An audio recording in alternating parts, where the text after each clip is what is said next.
Hello and welcome to Haylett RV today, everybody. 7,360 pounds. We've got a KZ Connect 303RL. It's a triple slide, like flat deck fifth wheel. It's in excellent shape, and if you watch all of our videos across our two channels, this RV is going to look very familiar. Actually, only about 3 months ago, the folks that own this purchased it from us down at the Advantage One RV consignment store that we also operate.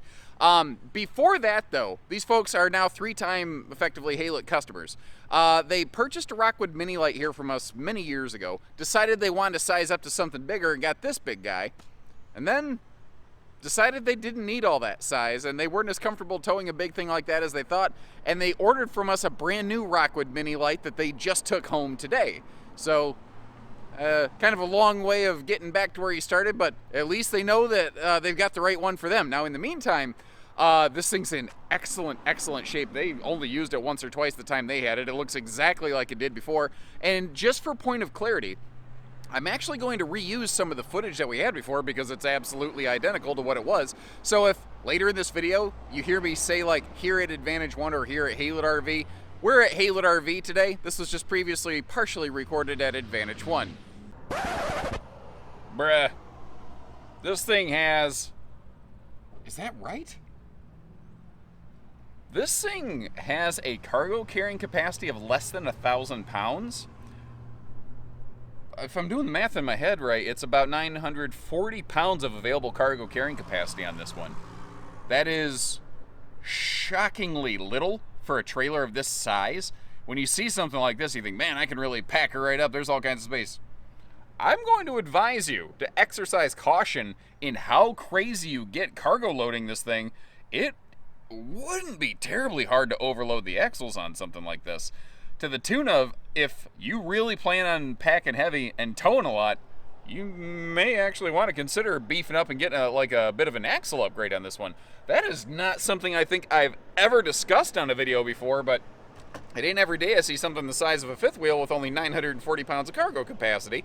Really felt like that's something you should know. And I tell you, from what I'm seeing inside here, if we're not at Advantage One, where we sell things exclusively used on consignment on behalf of their owners right now, I think you could park this at a new KZ dealer's lot, and I don't know that you could tell the difference. This looks absolutely factory fresh in here. Maybe better in some ways, because factory fresh, usually there's little sawdust or particulate laying around, and I don't see none of that here. We're gonna come back to this island, but I gotta make a quick note. I love the way this kitchen is laid out. I prefer it with no sink in the island. It's better prep space, it's more storage. Like I said, we'll come back to that in just a minute. That is a 12-volt DC compressor fridge, by the way. And, you know, I keep talking about the kitchen. Let me just spin you around like a record, baby. Give you a look at everything. We've got awesome seating everywhere. Windows all over the place in this one. And they've all got privacy shades to kind of, you know, block all that off right there. You see how the owners have everything strapped down for transit the way you're supposed to. They had the TV strapped down as well until I got here and started playing with it. They did all of the things that you're really supposed to do in a camper like this. That skylight up there is also a nice way of bringing in some extra light into the RV. Really helps open things up, looks and feels a bit bigger. So the kitchen countertops here, as long as we're going to start with the kitchen since I can't seem to shut up about it, these are all sealed edge press membrane counters, and notice there's plenty of outlets, and they're easy to reach because I swear appliances keep getting shorter and shorter power cords. Is it me? Now again, this is what I was talking about right here. Opening that up, you see how it's just storage galorage through the entirety of that island right there. Instead of a sink buried into the island that can really limit a lot of our functional storage space. You don't have a traditional pantry in the slide out, but you see next to the TV, you actually have one there. And it's actually a handy spot for it because it will remain travel accessible, basically. Working our way around here, I can't see where the oven and the microwave look like they ever got a whole heck of a lot of use. I do like that extra dedicated storage right there below the oven, though. That's a nice little touch. Back to the living room now that I've got my kitchen itch scratched. That's a trifold sleeper sofa over here next to that big picture window. And notice how even the, what I call toothpick windows, the tall, thin windows on either side of those recliners, those also open for airflow. You can get some great breezes going through here. Those recliners are free floating, so if you want to kind of pivot them around, you can. Or imagine for just a second here, you've got the RV position where there's like a lake or a scenic overlook or something off the back. Well, you could actually turn those chairs and just like have a little TV tray, eat some dinner, overlooking that amazing scenery. Not everything's always necessarily about the entertainment system, but that being said, this one does have a pretty easy viewing entertainment setup. This table has an extension leaf, so it's a couple's rig. But if you do have some family or guests for a weekend, we got the hide-a-bed that we can sleep them. Maybe we have some grown-up friends over, and perhaps we're having a little bit of fun. And maybe we have a little bit of too much fun, and we shouldn't be driving. Well, the hide-a-bed where I'm sitting right now, that might be a very nice way to keep some family and friends safe until the morning, you know? Sometimes just a little bit of responsibility is all it takes. Got our space heating Tootsie Toaster down below, and I like that open pocket right there. Because if you got things like a Blu-ray player, you want to upgrade your entertainment center, very easy. What do you guys think of this? This isn't a brand that we carry down at Haylett's, but it's got a good look. It's got the right things, I think, in the right places. I like that compressor fridge, keeping things very cold in transit very safely and effectively. We've also got motion lighting here, right by the door, as well as by the pass-through compartment when we get inside there. And just as soon as you get close, it kicks on. What I love about that is instead of having a light constantly glaring against that frosty glass window with a big old collection of gnats, where every time you open and close your door at night, you're letting bugs into your camper or you're eating them, you know? Maybe they're high in protein, but it's not my idea of a fun camping snack. Yeah, well, having that light only on when you're walking in and out eliminates a ton of that. Now we've got a dual entry bed and bath here, sliding privacy door up into the bedroom and bathroom area. The stool here is foot flush. We've got some decent leg room. The skylight above the shower is in an interesting position. Nice larger radius shower to give you some elbow room. I suspect there's probably a roof. Like, I looked at it and I go, why didn't they just move that over? I bet there's a roof rafter right here, dead through the middle of the shower, and it's just the way that it worked out on this floor plan. So it still gives you some light there. It may not give you that extra headroom you're looking for. So if you're 6 foot, 6'1" or shorter, you're going to stand in that thing absolutely no sweat. If you're a little bit bigger like me, you might be ducking just a touch, but I don't mind ducking a little bit when I'm going camping. If that's the worst thing I got to do, I'm going to be okay.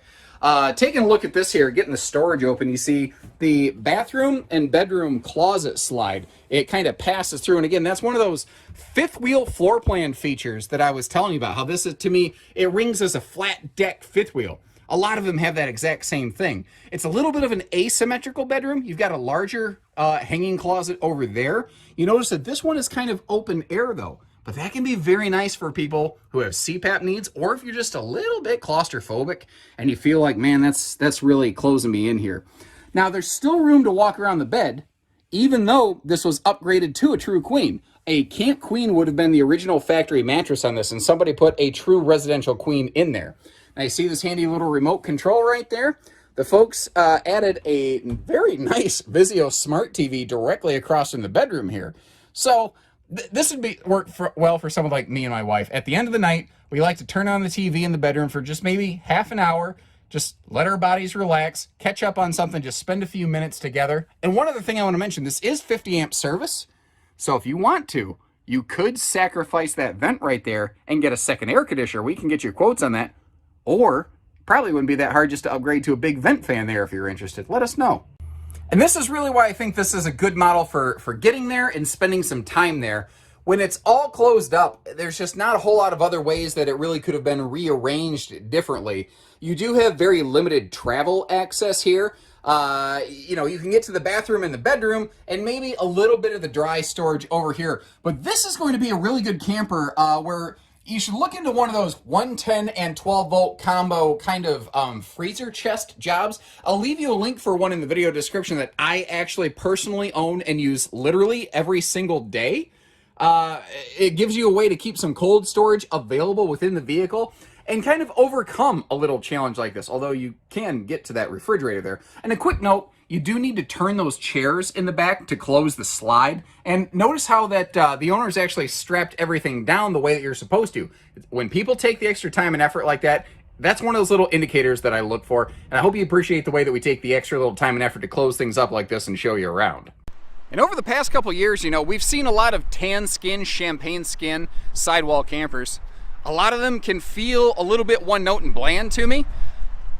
There's something about the nose cap and just the nice blue accents. There's just enough of a color pop on here that it's, I mean, look at that. It's got, I think, a really eye-catching appeal to it. But what do you guys think?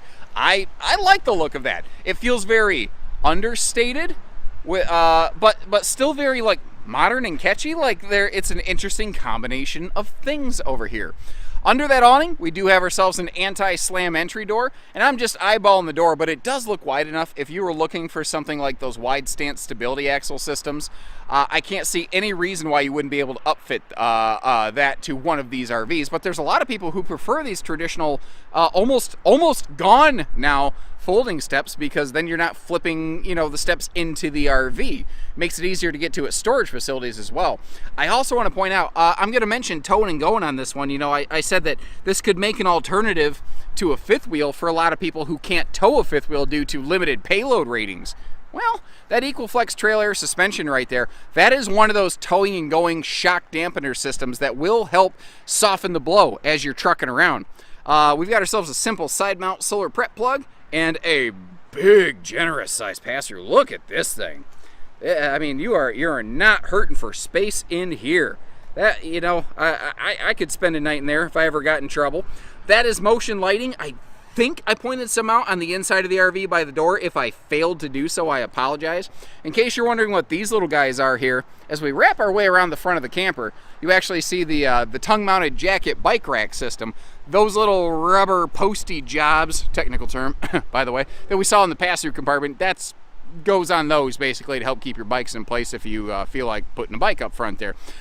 There's a little, let me get up here, almost at a glance looks like some kind of Black & Decker type thing. This is a toy lock system. Basically it's got a cable that you can pull out of that spool right there, so that when you're not using your bikes, you can make sure they don't go for joy rides. I have talked to a couple people with seasonal sites over the years who say, my bikes are never missing, but if I don't lock them down before I leave, they're also rarely in the same place where I left them. Like somebody decided to take my nice bicycle for a ride, and then at least they were kind enough to bring it back. A couple nice little touches here too. The magnet catches and the slam, well, not slam light, just magnet catches, pardon me. Those two things go together so often it's hard for me to not say one without the other. But a sealed hinge on this to keep the weather out of that thing. Very handy here in the Midwest, where, it can freeze and thaw, sometimes multiple times in the same day. Protecting a hinge like that will help keep it from getting sprung. Little preventative maintenance items, like over here next to the sewer hookup station, we've got our black tank flush, power hookup, and the little bug cover for the furnace exhaust right there, making sure that you don't end up with a flame out or just, the furnace can't fire up because it can't breathe properly. Now, this is not what people are going to call a Four Seasons camper, but it is an enclosed heated belly. It will get you through some pretty solid extended season use. Another thing I look for is a lot of times I'll start walking right down the sidewall of a camper, and I start checking the reflectivity on the fiberglass, and you can see how this one's still got a lot of gloss left on that glass. That is a good sign that this was kept cleaned, maintained. It wasn't just left to rot in the weather, it wasn't just left to bake in the sun. I've got nothing but positive vibes from the previous owners on this one. Little outside utility shower over here by that little, fold-down cargo rack. Now, bumpers on campers have about a 200-pound capacity. That will be before the spare tire is applied there. And maybe somebody can help me with this. I'm not exactly sure why this was done. It looks almost like a welcome mat that they cut some strips out of, this big thick rubber matting, and then they bolted it to the bumper. I don't know why that's there. Now, I didn't have a chance to speak to the previous owners, but is this one of these camping hacks that I've never seen before, that it's a handy little thing? Somebody give me an idea why that's there. I would appreciate it. Sometimes you'd be surprised what we learn from one another. She's backup camera ready and standing on the rear cargo rack there, giving you a look at what's on top of the roof. Seals, membrane, look good. I also noticed up front over the bathroom and the bedroom, you see that there's a couple Max Air type vent covers up there, giving you some good anytime airflow. Although with the wind coming at me today, I'm getting plenty of right now airflow. So what do you think? Not too awful bad, other than, again, it does have a notably low cargo carrying capacity. I'm not excited about that, but pointing out those kind of points of consideration, I think that says a lot about who you're potentially doing business with here at Haylett RV. So when you're ready, we're ready. I'll leave you a link in the video description where you can check pricing and availability. And I like that. That's got a good looking nose on the front of it there, doesn't it? Take care, stay safe, have fun, and happy Haylett camping, everyone.